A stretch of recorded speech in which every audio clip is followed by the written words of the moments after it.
श्री महालक्ष्मी व्रत कथा। ओम श्री महालक्ष्म्यै नमः। एक बार की बात है, एक गांव में एक बूढ़ी औरत रहती थी। वो बहुत गरीब थी और उसका जीवन बहुत कष्टमय था। एक दिन उसने देखा कि गांव की सभी औरतें महालक्ष्मी का व्रत कर रही हैं। उसने उनसे इस व्रत के बारे में पूछा। औरतों ने उसे बताया कि यह व्रत देवी लक्ष्मी को प्रसन्न करने के लिए किया जाता है और इसके प्रभाव से धन, सुख और समृद्धि प्राप्त होती है। बूढ़ी औरत ने भी यह व्रत करने का निश्चय किया। उसने एक सादा धागा लिया और उसमें 16 गांठें लगा ली, क्योंकि उसके पास पूजा के लिए कुछ भी नहीं था।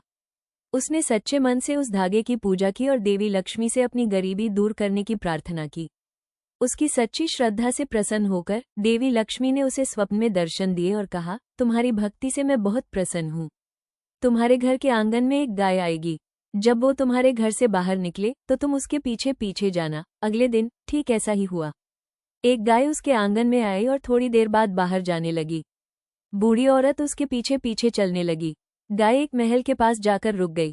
जैसे ही गाय ने महल में प्रवेश किया, वो एक सुंदर राजकुमारी में बदल गई, जो स्वयं देवी लक्ष्मी थी। देवी ने बूढ़ी औरत से कहा, तुमने 16 गांठों वाले धागे की पूजा सच्चे मन से की, इसलिए मैं तुमसे बहुत प्रसन्न हूँ। तुम्हारी गरीबी अब समाप्त हो गई है। देवी के आशीर्वाद से बूढ़ी औरत का जीवन पूरी तरह बदल गया। उसे अपार धन और सुख की प्राप्ति हुई और वह एक समृद्ध जीवन जीने लगी। कथा का महत्व। इस कथा का सार यह है कि देवी लक्ष्मी धन से नहीं, बल्कि श्रद्धा और भक्ति से प्रसन्न होती है। 16 गांठों का डोरा ये दर्शाता है कि पूजा के लिए महंगे सामान की नहीं, बल्कि मन की पवित्रता और समर्पण की आवश्यकता होती है। ये कथा बताती है कि सच्ची भक्ति से ही जीवन में समृद्धि और खुशहाली आती है। बोलिए महालक्ष्मी माता की जय।